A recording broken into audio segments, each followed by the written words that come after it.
everyone, and welcome to SOS, Saving Our Sistas and Saving Ourselves, hashtag SOS Collective. Please use that in your social media, and when you tweet, please use hashtag SOS Collective.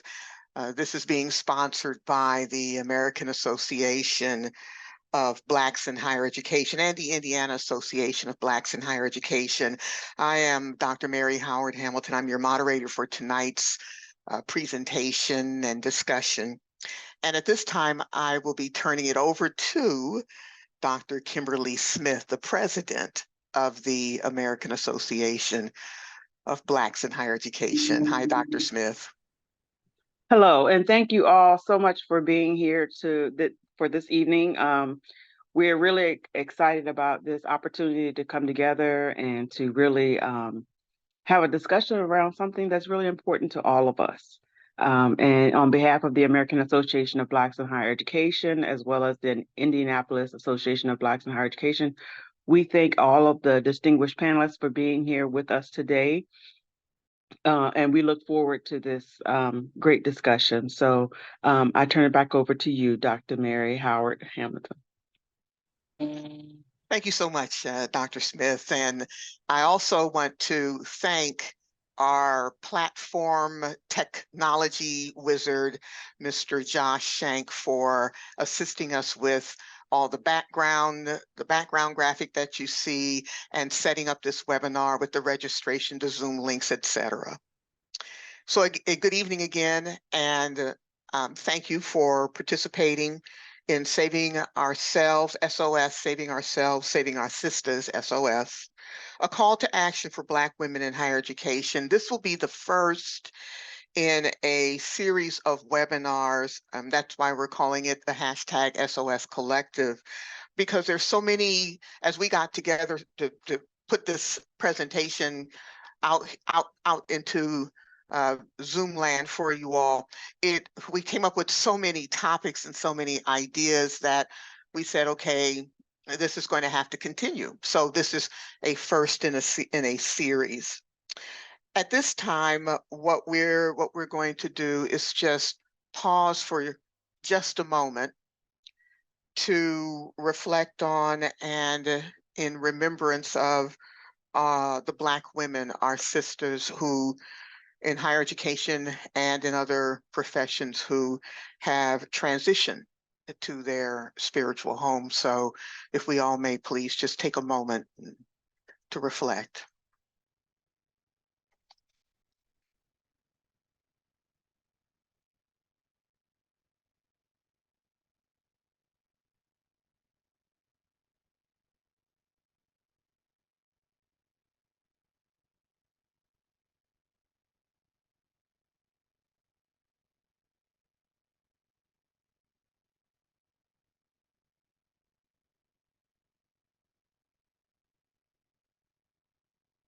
Thank you. So tonight, our format will be we're going to have an opportunity to hear from several voices. We have Doctors Lori Patton Davis, Nadrea Njoko, Johanna Rogers, and Jasmine Haywood with us this evening. At the end, we'll also hear remarks from Dr. Shawani Howard Baptiste. So to get things started, we want to just kind of share with you how this came about. And I'll start out with just saying that it began similarly to how many of you started thinking and processing and calling your friends and posting on Facebook about your concern about the trauma that Black women are facing in higher education, our toxic environments. So last weekend, I sent a text through lots of conversations with lots of sister scholars. I sent a text to Dr. Lori Patton. And I sent a text to her because she wrote an amazing op-ed for diverse issues on the president, about the president of Harvard University. Then there was an op-ed that came out in Essence magazine about the death of the vice president for student affairs at Lincoln University, Dr. Candia Bailey. And so once that op-ed came out, again, in order to get out of our heads and, in order to stop ruminating about things, you have to call a sister friend. And so I sent a text to Lori. I said, what are we going to do? And so she sent a text back and said, well, I'm in a discussion with these other sister scholars that you see in the Zoom room already about this same situation. So then we got together and said, okay, now what are we going to do? So that's how the conversation came about. So I'm going to start with Dr. Patton Davis. And I want to ask you, Dr. Patton Davis, can you share what was happening for you after you received the text, and why is it important for you to join the panel tonight? All right. So thank you, Mary, and hi, everybody. Thank you for being here. The conversations going on in text thread with Black women scholars has been going on for years, right? And so as we've all witnessed situations around Black women, having issues within higher education, we talk about it, right? But this one was particularly salient, I think, because it's not just a matter of, having a bad situation with a job. Black women are losing their lives, right? And much of the literature talks about Black women not having protection. There's a lineage where there isn't a lot of protection for Black women. And so the question is, for those of us who are here and those of us who are able, what can we do? Where's the space that we can hold to have a dialogue, to bring in other Black women from across the country, and just think about, what's next for us. How do we thrive? How do we survive? How do we exist, whether we're within the academy or without it? What does that look like? What does collaboration look like? And so dealing with hurt, and being able to see yourself in the lives of what these women have faced, I think, was a triggering moment for me to say, we need to do something. And we need to, of course, do more than a webinar, but this is a good starting point, right? To just hold space, because there aren't spaces for us. And so, I'll turn it over to Nadrea, because she was one of the ones we were in the text conversation to talk about how she was feeling. Yes, thanks everybody. Happy to be on here with all of my sister scholars. I want to state that the text thread that we have is a vibrant text thread. We probably text at least 4 or 5 times a week each. It could be, revolving topics, but obviously this was a topic that, was on our hearts, because this is a part of the walk that we walk every day. Being Black women in higher ed, having been socialized through the post-secondary experience, and then, having pursued advanced degrees in this topic. So it was one thing that it was on our minds, but also I had been working with my staff at United Negro College Fund and the Frederick D. Patterson Research Institute, because we always talk about current topics. And one of the topics that keeps coming up in our monthly meetings are the deaths of Black women in higher ed. And prior to the new year, there were 2 Black women presidents of institutions that passed in the line of duty, essentially. One of the women actually was attending the funeral of a staff member when she unfortunately passed. And so it was a topic that we had been discussing, and we actually had our own op-ed into Diverse Ed, and we released the op-ed at the top of the week entitled Ring an Alarm, a call for action to Black women and awareness to address wellness. And so wake up, people. For We're me, diverse, and we believe higher education should be too. For me, it was about, not just saving our sisters, but also like saving ourselves. Mm-hmm.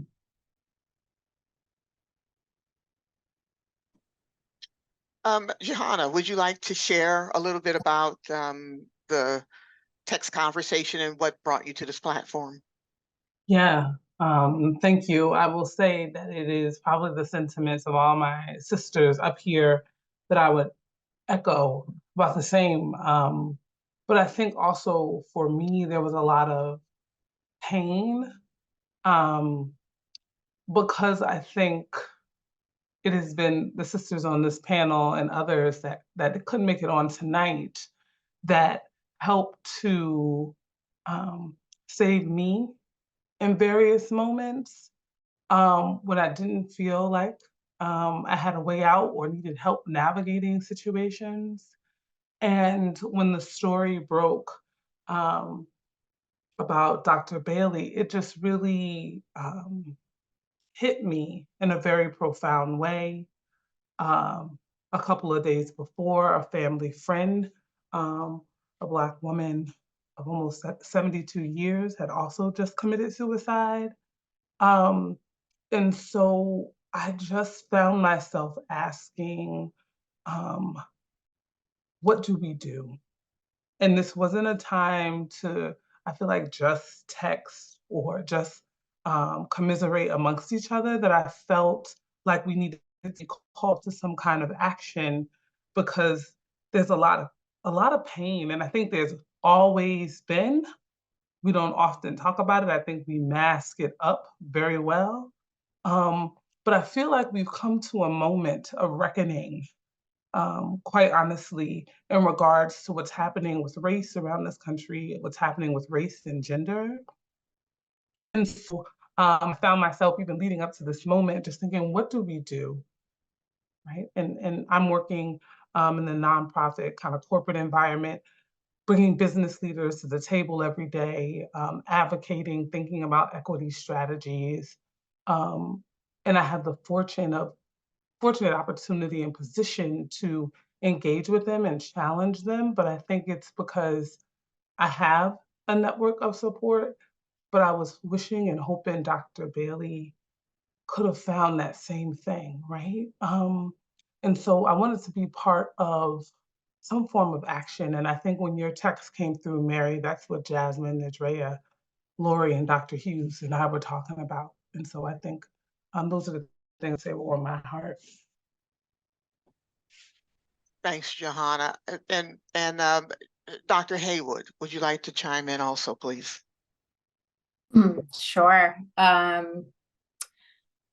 So I believe that news broke like first week of January, and we had already in our little group chat. And just to let people know, I saw a question in the Q&A. This is just a regular old text group chat. This isn't like a listserv or anything we're talking about. So we had previously, maybe a day or two before, we had been talking about Dr.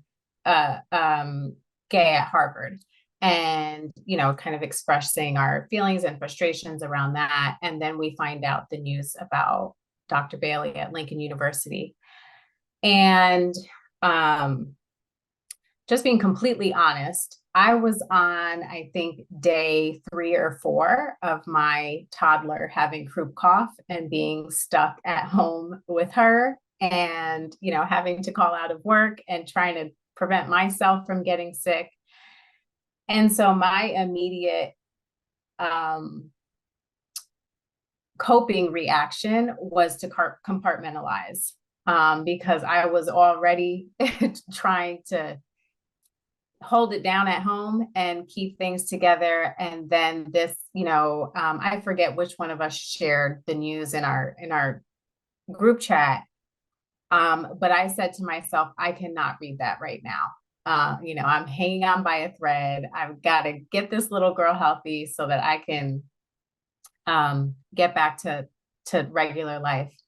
And so, it took me a few days to even allow myself the space or time to delve into her story and what happened.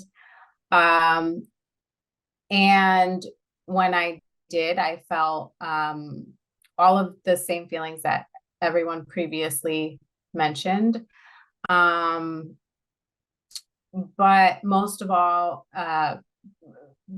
angry and fed up, because, this was the one making headlines at the moment, but I'm sure she's not the first that has had that experience and decided to take her life because of bullying and harassment at a higher education institution. And so, it was all of those feelings that I was holding at that time. Thanks, Dr. Haywood. And as we're talking, I truly believe that the individuals who are participating in tonight's Zoom, this is how a lot of us have coped with the news, hearing the trauma about these Black women over and over and over again.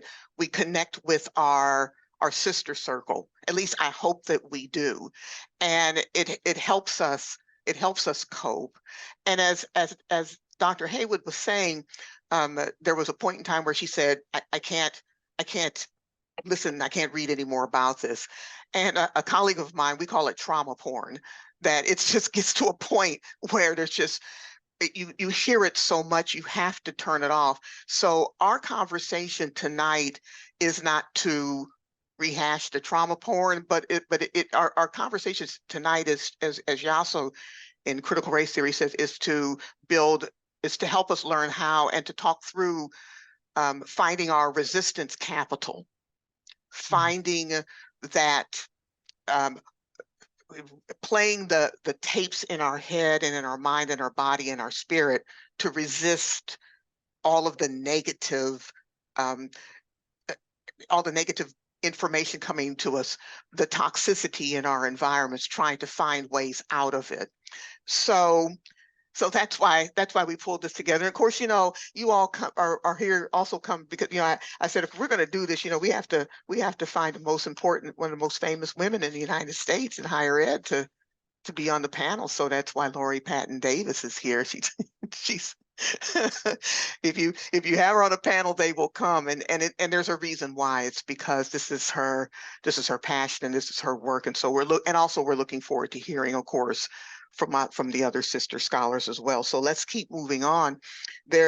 We also had a question in our discussion. It's where we said that last semester we learned of course the presidents who have stepped down, the sister president at Temple who passed away. So again, how are we making sense of all of this? Could you bring Dr. Patton Davis, Lori, and Nadrea, would you all bring your previous work around institution-sanctioned violence into this conversation? Sure. I'll start. Nadria and I had written about institution-sanctioned violence a couple of years ago. And really, it was a way of thinking about how our institutions become actors of the state in terms of punishing or inflicting violence upon minoritized populations, particularly Black women. And so we talk about, this might be violence by shame. It could be, pushing people out. That work was inspired by Moya Bailey's work on misogyny war, on Kimberly Crenshaw's work on intersectionality, and all of Patricia Hill Collins' work as she articulates violence.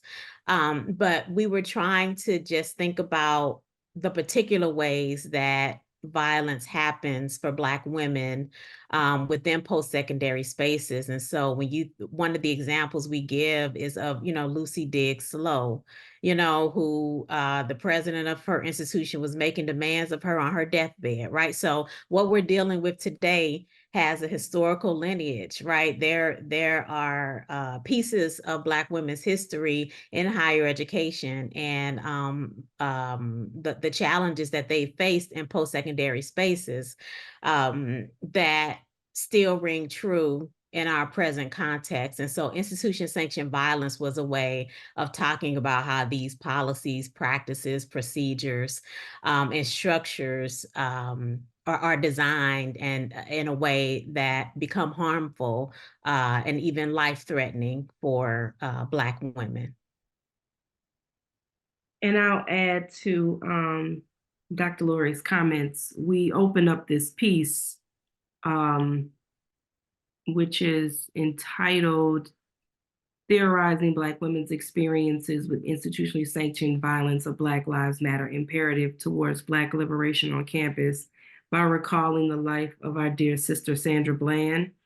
And Dr. Lori talked about Lucy Diggs Sloan. I want to remind everyone that Sandra Bland was an alum of Peer Review, A&M University, and she was actually traveling en route to interview there as a staff member. So I think there are threads, again, to our community around higher ed and student affairs, and the types of journeys we make in our purpose-driven work to reconnect with the populations of students we feel we connect with the most. And Sandra was really excited about this position.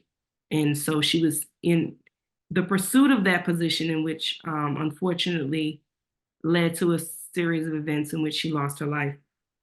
And so I want to name all the types of violence. Lori named a few, but I want to take some time to put some honorary acknowledgement of them, and I'll name each one of them. In the article, we talk about institutionally sanctioned violence in several ways, and they are violence by shame, violence by invalidation, violence by degradation, violence by force, violence by control, and violence by denial. And so for the audience, I do want you all to think about all the types of violence that maybe you have all been subject to or experienced, or would have even driven or would have been experienced by the women we've mentioned.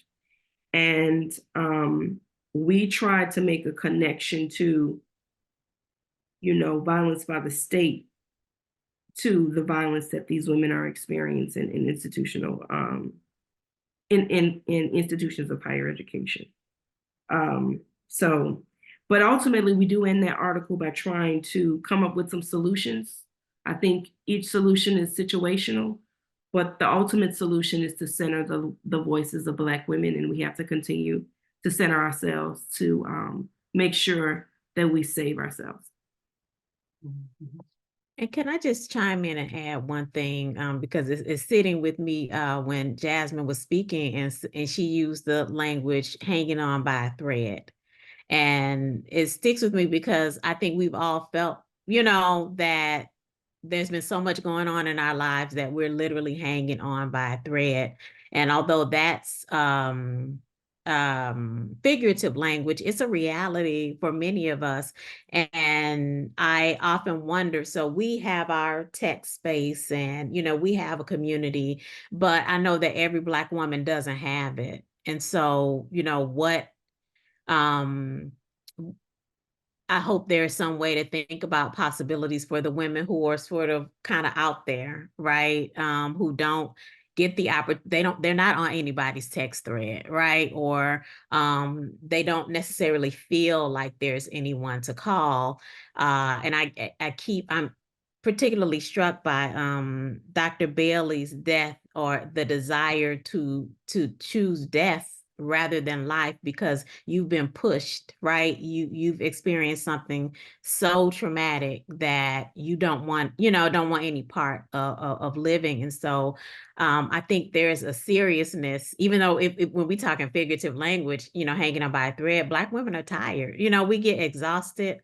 And, you know, there's a lot that we put into everything. And so being thoughtful about that as we move forward, and how do we, and the thing is, we get to that point and there isn't a lot of folks who are going to step in and, you know, say, you know, hey sis, you know, we have that, but not everybody has it. And so there have to be more spaces that allow Black women containers to hold us, right? To allow us peace and to be able to exist. Absolutely. And here's what else I'm hearing from what both of you are saying is that the this trauma has been historical. For example, I just finished reading First Ladies, which is a book about the relationship and the communication between Eleanor Roosevelt and Mary McLeod Bethune. If y'all haven't had a chance to read it, it's a really good book. And in the book, Mary McLeod Bethune, Bethune-Cookman College, Black woman, there's a chapter in there where she talks about how tired she is. And she was in the hospital because of exhaustion from doing this work and fighting the fight with, you know, of course, you know, this trauma with toxic environments and racism and sexism. She talks about that throughout the book and trying to get Bethune-Cookman College pulled together. So yeah, Lucy Diggs Slow, Mary McLeod Bethune. I mean, this has gone on. This trauma has gone on for years. The key again is the resistance that we have to summon in order to fight through all of this. And what's also really insidious was what Lori and Nadrea are saying also is that the toxicity is not from a physical standpoint per se. It's emotional, because it's almost like when you're in a relationship and there are no physical scars. It's emotional, and it just eats away and eats away and eats away. So that's what we have to be aware of, that's what's happening to us. And once we key in on that, then it's time also to breathe and start doing something about it. I do want to also slip in here that, you know, none of us are mental health therapists. And one of the things that we were talking about was in our next webinar series, in the future webinar series of the collective, is to have a conversation about mental health and have mental health, sister mental health therapists on, so that we can have a deeper conversation about the importance of mental health therapy and working through some of these layers. Lori, Nadrea, anything else you'd like to share? Yeah, I'll just share one more thing. One of the things that we mentioned in the article is the ones who are most vulnerable and susceptible to institutionally sanctioned violence are the Black women who are vocal and unafraid to speak truth to power. So if you are not trying to hide and you are trying to do your job and speak up for your students, for injustices, it puts a spotlight on you. And so where this is not a call to do less or to not speak truth to power, but to be mindful that you could be subjected to violence because you're doing the right thing. Johanna? Would you like to chime in? And I'm going to also pass it on over to you anyway, because you want to segue into this and then begin answering one of the next question. Black women are also perceived as the laborers in the academy, and our value is diminished. As a result, we have to protect ourselves in the process of carrying out these roles. Johanna and Jasmine? Yeah, as I began to think about the points that Lori and Nadrea just made. You know, faces are coming to mind, right? And I think about uh, the mentors, right? When I was coming through graduate programs, navigating the job market, that I would call upon when I was having issues with a supervisor that would come into HR with me, right? Because they were unafraid to use their positions, right, to help advocate and push back when things were unjust. And now, as I find myself in a leadership position, I find myself continually asking the questions: how am I stepping up? How am I exemplifying um, that same behavior when I see or witness another sister or young brother who isn't in a position to advocate for themselves, right? And uh, I do that because I feel like it has been modeled for me. But to Nadrea's point, it also will keep a spotlight on you and the additional burdens of that. And I think that is where, uh, for me, again, someone mentions Orano Hurston's work and this idea of being silent. Silent hasn't been an option. Um, and I think in the work that I do, uh, either within corporate entities, within higher ed, within artistic space, is continue to give voice to the experiences of women leaders, women, professional women, women who are striving, um, women of color specifically, because it is, whether I'm on stage or television or working on a project or in corporations, it is what I know to be historically true, that those of us that still are committed to achieving, are committed to representing all of who we are, that are indeed on the receiving end of very similar things that Dr. Bailey described, maybe not to the same magnitude, but I think more of us could speak to incidents and the microaggressions and the sexist remarks um, more than we ever would want to give light to, right? And so I challenge myself, I challenge the women around me to think about, how do we show up? How do we form sister circles? I saw that question come up a couple of times in the Q&A slot. Um, I think the sister circles that I have been a part of has been because I think there have been other women who have been deeply passionate about finding a space to authentically be who they are.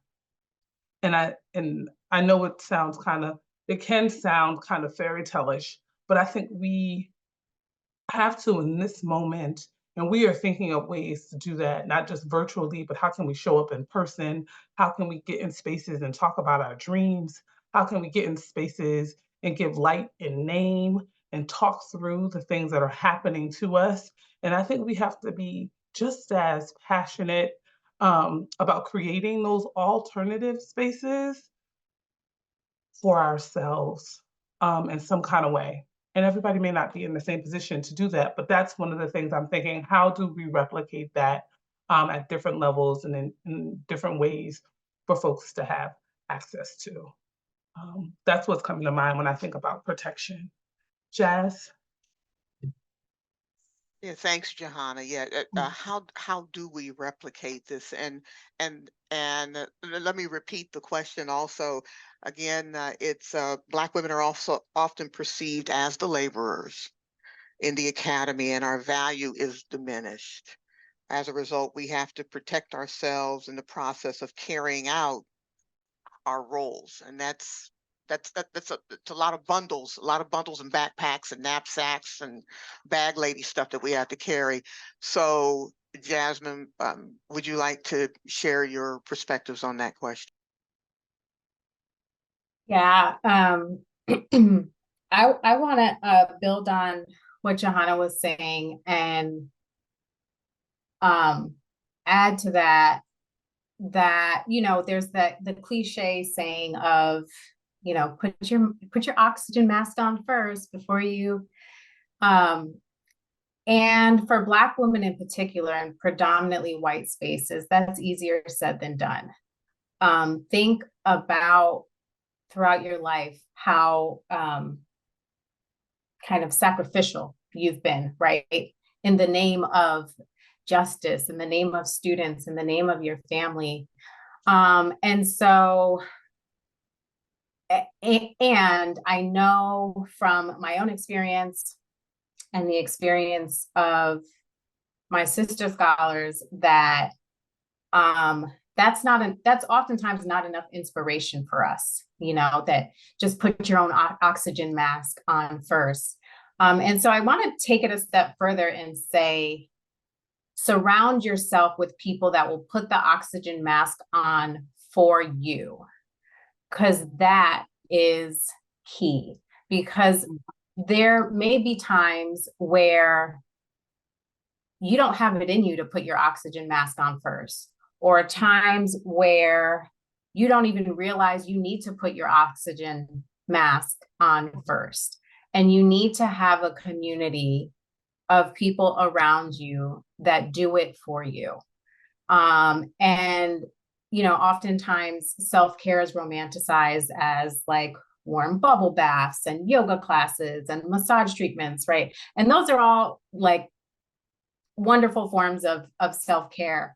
But that might not be the reality for a lot of us. We might not have, you know, either the money or the time or the space to always do those things. And so, you know, finding the small ways that you do self-care for yourself every day, and that could look different for everyone, and not, you know, I know I used to approach self-care as like, I'm going to wait until the summer and then I'm going to dive into, you know, or I'm going to wait until this day, until I finish this piece of writing, until I finish these able until I write these grant reports. And then I'll have time for self-care. And if you approach it that way, it will never arrive.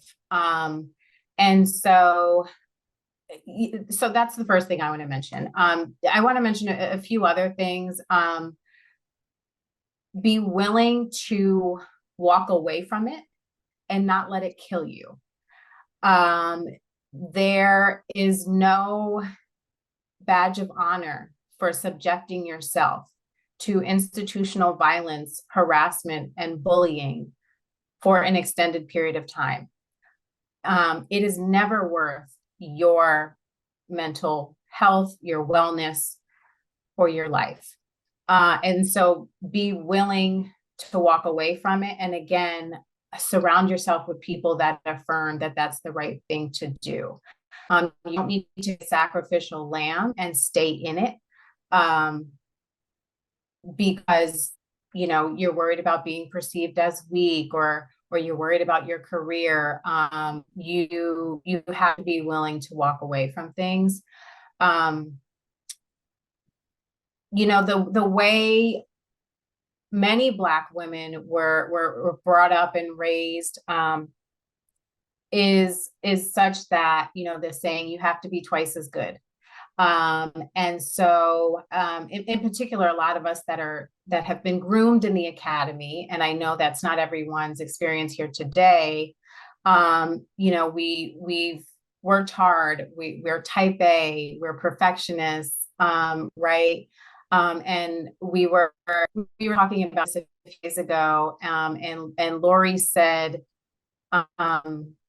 she said, you know, we don't always have to go above and beyond. And then she said, you know, sometimes my 50% is a white man's 110%, right? And like, we have to realize that, you know, like, it is okay if you don't have it in you, if for whatever reason, put yourself first. You know, the emails will be there in the morning. The work will always be there.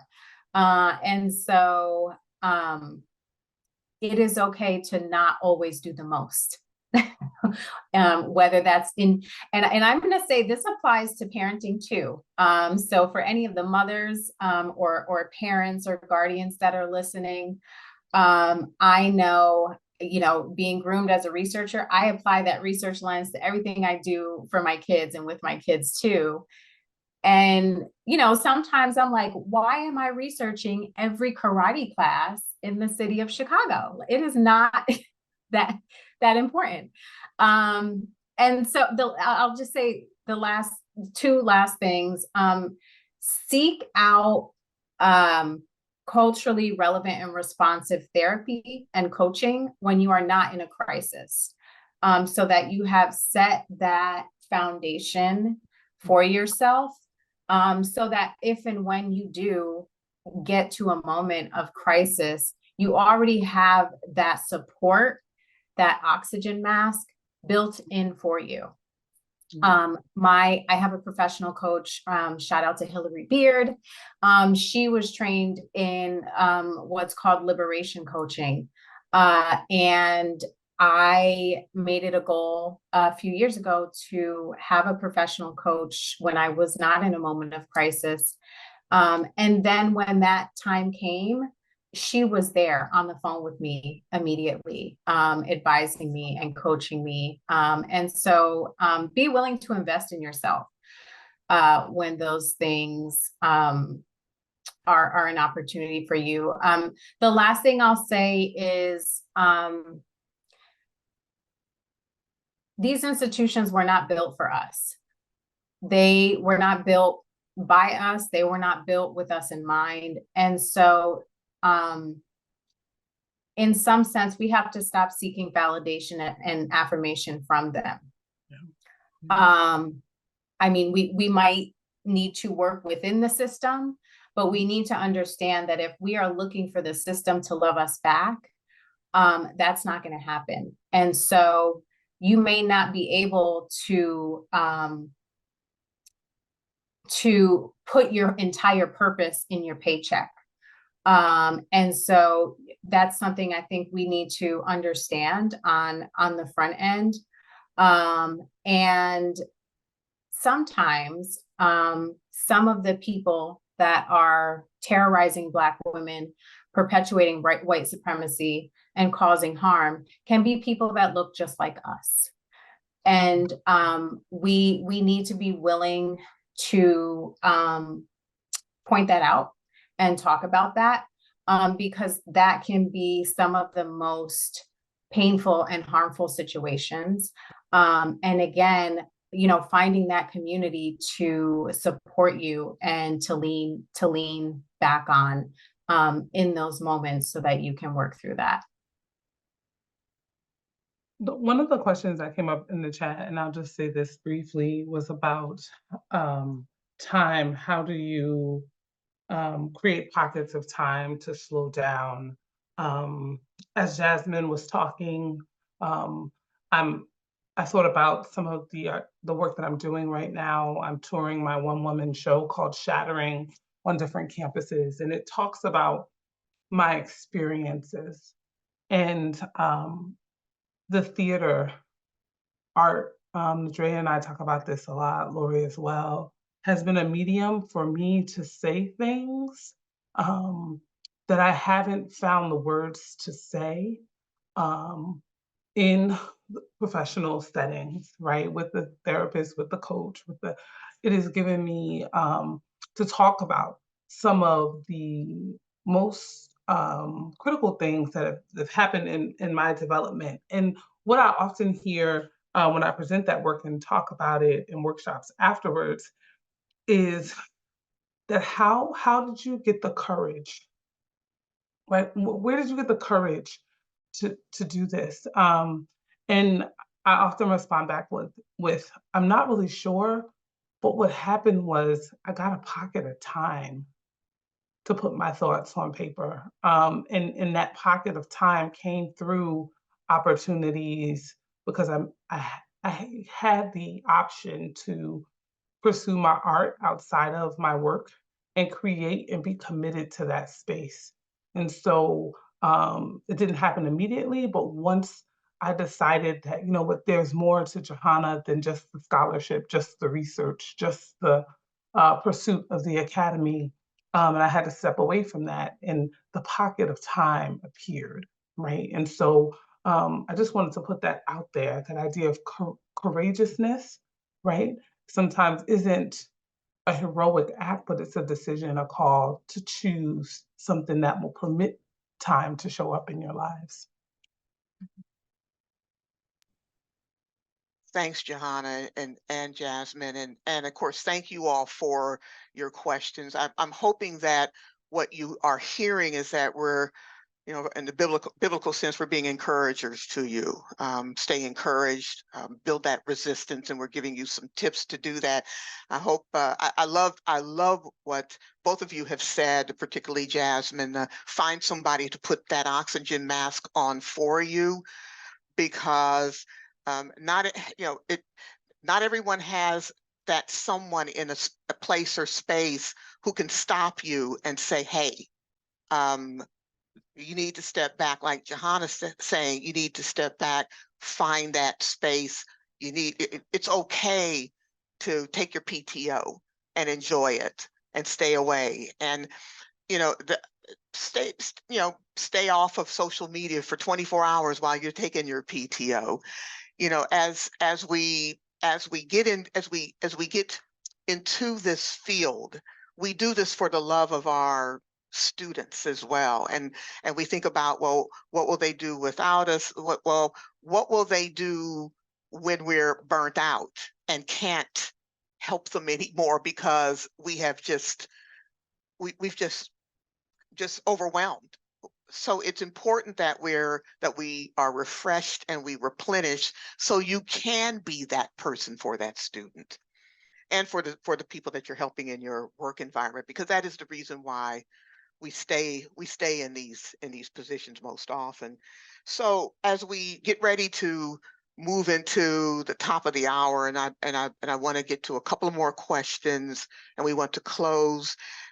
What advice would you offer Black women navigating in higher education in these toxic spaces? Because I know that with all the people who have connected with us today, the participants who have connected with, I know that not everyone's in higher ed. I know that I talk to a lot of my K-12 sisters in K-12 education, and we know what they're going through because we have watched school boards clown on national TV and all the challenges and the racism, and and we know that there are hardly any Black K-12 administrators. I mean, and teachers, and it just goes on and on and on. And we know that there's no support for them. So anyway, what advice can we offer Black women navigating in these spaces?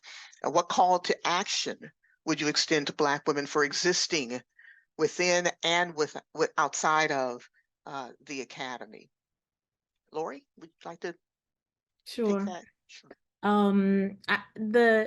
I would recommend, honestly, if you have not, I would pick up Trisha Hersey's book, Rest is Resistance.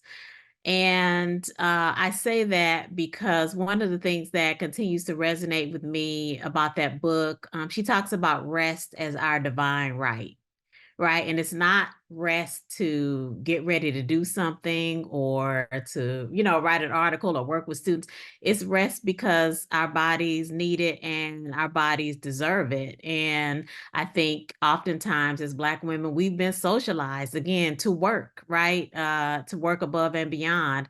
And it's been important for me to consciously practice taking the time to rest, and not feeling guilty about it, and understanding that it was something that I needed. So that book has really been eye-opening for me and really helpful. And I will say the other piece is, I have my ups and downs like everybody, but when I'm in my up moment, I'm trying to be the oxygen, mask for, my, people around me. But it's important to note, like sometimes we aren't aware of what our bodies are telling us. And so my biggest advice is to just be aware of it. Be aware of that feeling in your stomach. Be aware of when you start feeling heart palpitations. Be aware of when you feel tears welling up in your eyes and you can't figure out where it's coming from. Like our bodies tell us everything we need to know about, you know, how to move forward. And so that's my best advice. And one other piece about that book, this idea about dreaming and imagining. The author talks about her grandmother just sitting in a chair with her eyes closed, right? So she talks about this notion of creating the time and creating the space. And so just please commit. I don't care if it's 5 minutes, just sit there and don't do anything and allow, as Johanna mentioned as well, allow, you know, joy and allow happiness and allow these moments to come to you, right? You don't even have to chase them because, you know, joy and happiness and all of these things belong to us already, right? But we got to sit down. You know, we got to quit, you know, doing the most. And I'm not blaming Black women for where we are. We're in a structure, right? Where we're almost coerced to work. And so I just want us to be conscious of how our bodies speak to us and tell us what to do and tell us when to rest and tell us when to, you know, reflect and step back.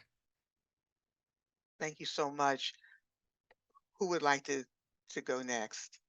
I'm going to jump in quickly. I want to reflect a little bit on what Laura mentioned as my signal that I know something is awry with me, and then address another connected to another question I saw in the Q&A. I have always been a daydreamer.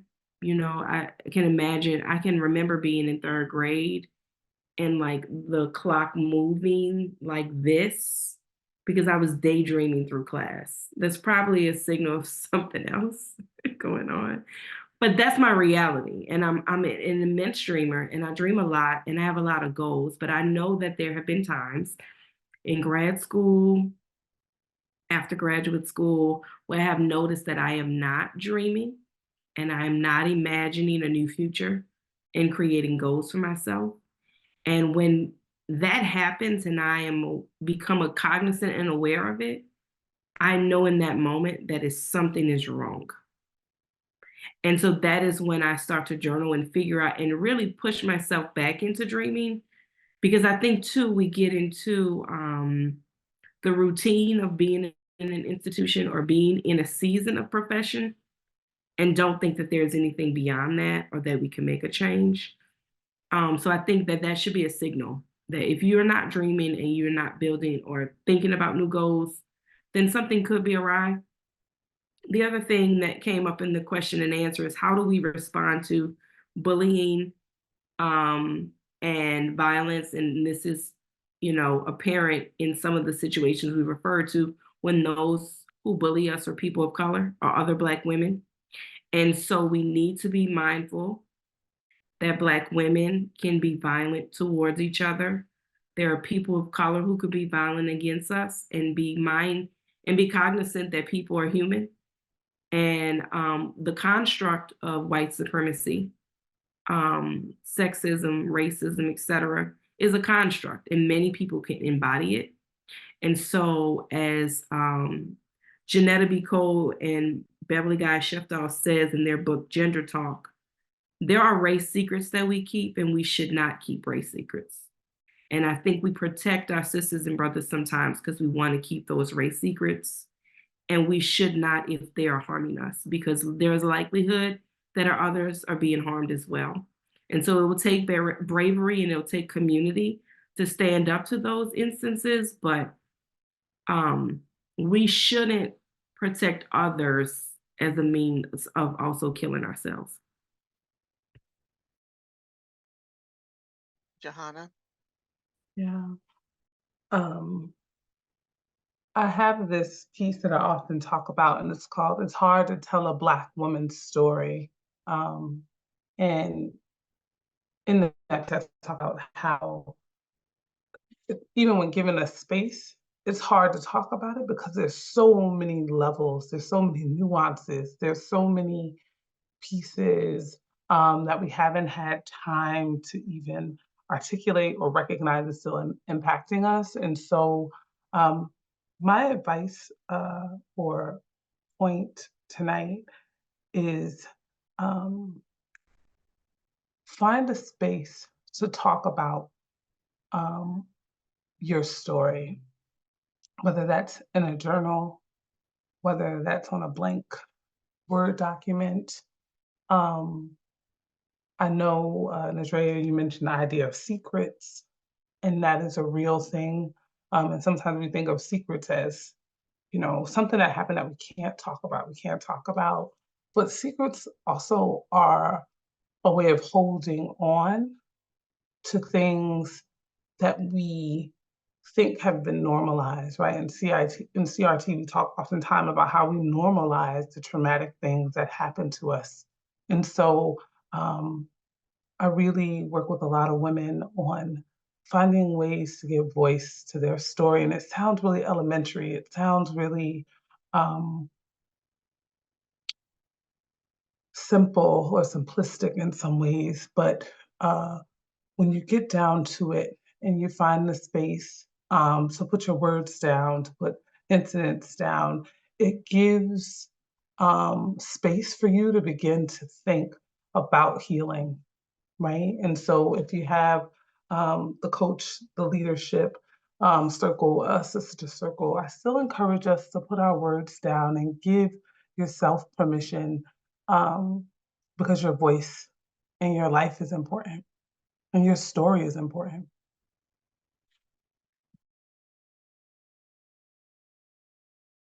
Thanks, Johanna. As we begin to close, I'm going to read a poem that was sent to us from Sister Dr. Dean Ebony Zamani Gallagher, and then I'll pass it to Jasmine to close us out. The poem is "The Box." Spouse, mother, friend, we check the box. Awesome warrior women, we check the box. Administrator, professor, researcher, and mentor too. We check the box, but who, dear sister, is there for you?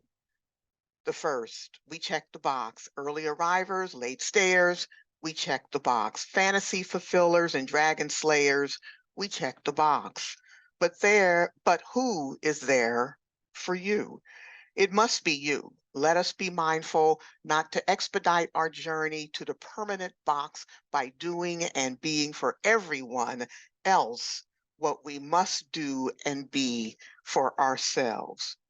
I love each of you and ask that you stop, feel your breath, and refuse the box. Sister Ebony, thank you so much for sending that to us. And she did tell me who it was written by, and Frankie Taylor.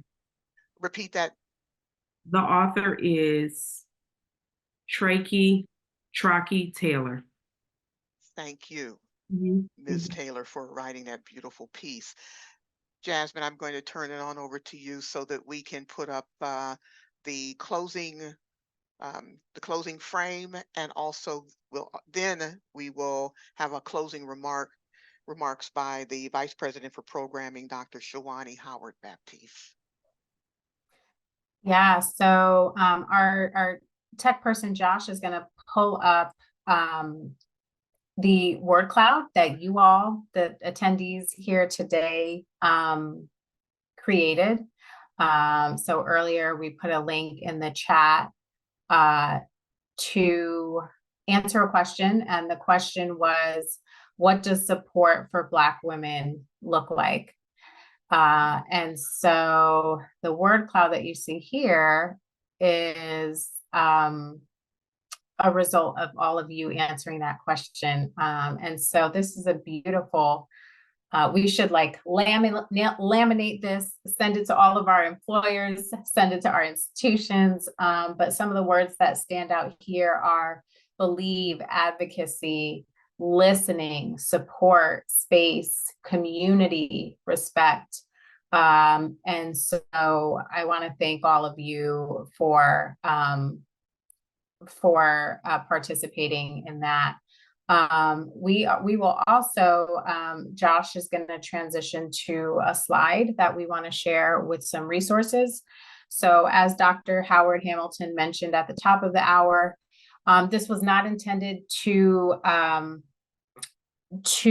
be a space that exclusively focuses on mental health or psychological well-being, but of course it comes up, and we want to acknowledge that is not our expertise, that is not our lane, but we did compile some resources for those of you that are looking for a space to find some support and help.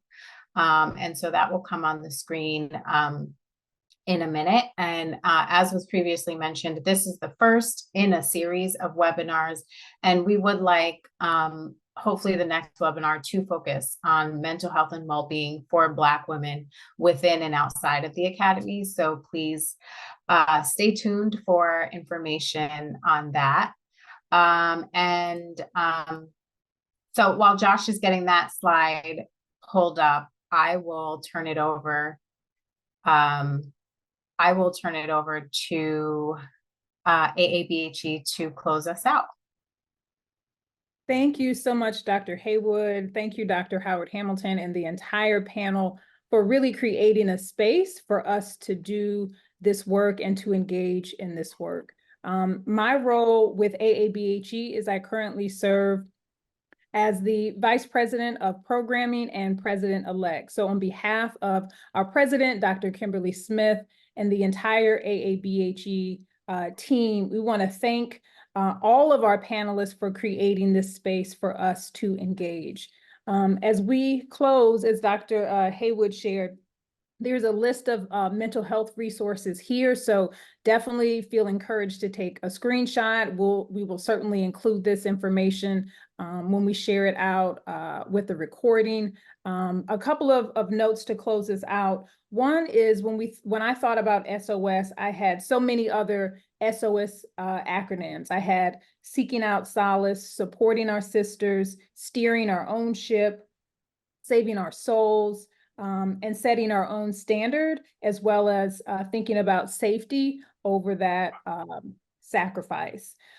We will have future webinars, and they will certainly focus on mental health for Black women, particularly inside and outside of academia. We know that many of us are working in so many different spaces, and we want to make sure that we provide a number of strategic and intentional resources to ensure that we feel safe. I have to thank our sponsor for this evening, Dr. Mordecai Bramley, who serves as the president of the Community College of Aurora in Colorado. Thank you so much, Dr. Bramley, for your support.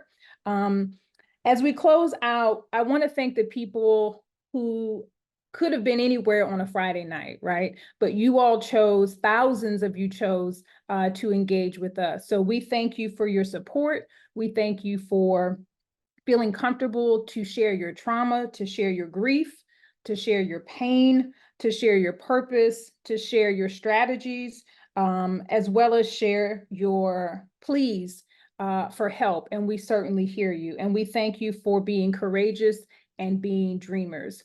Part of AABHE, as Josh is going to share, comes with its benefits. And so part of the ways that we want you all to continue to engage in this conversation. Again, we had hundreds of questions in the chat, so we know the need is great, and we are already strategizing behind the scenes to create more spaces for all of us to engage and to feel safe.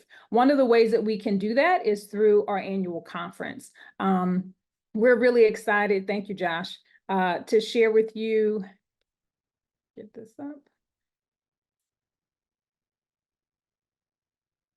We're really excited to share with you that we will be in Las Vegas in just a few weeks. So March 23rd through the 26th, we'll be in Las Vegas, Nevada. That QR code is there for you to register. Feel free to register to go ahead and get connected to the conference. We want you to utilize the early bird registration rate, which is up and running. So please take advantage of that. Our conference is titled Power, Performance, and Pride, March 23rd through the 26th. And many of the questions that you all are looking to get connected to get answered I promise you, you will find that solace, you will find that peace, that connection, collaboration, and networking at our annual conference. So we are so grateful for all of you tuning in and staying connected. We pray for your safety in every sense of the word, and we look forward to convening in a very short time. So if you have any questions, please feel free to reach out to us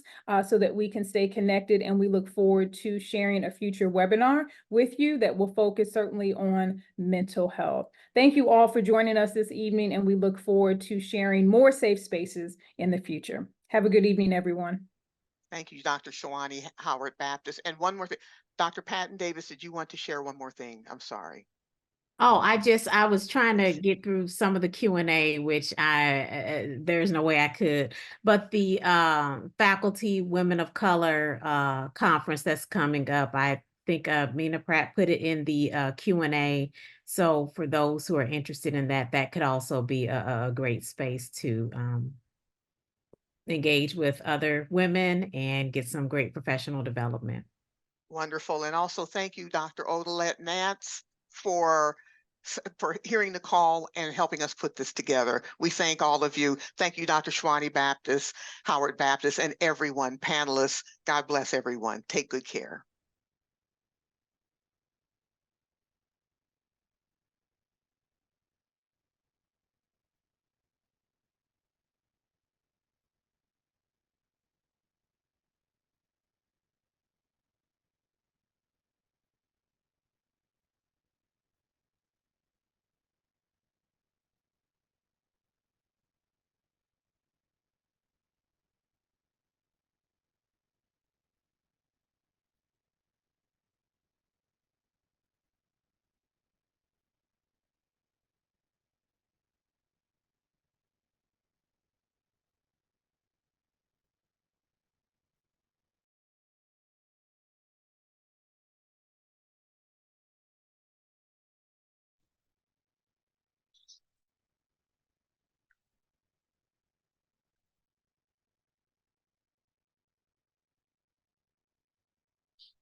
Oh, shoot.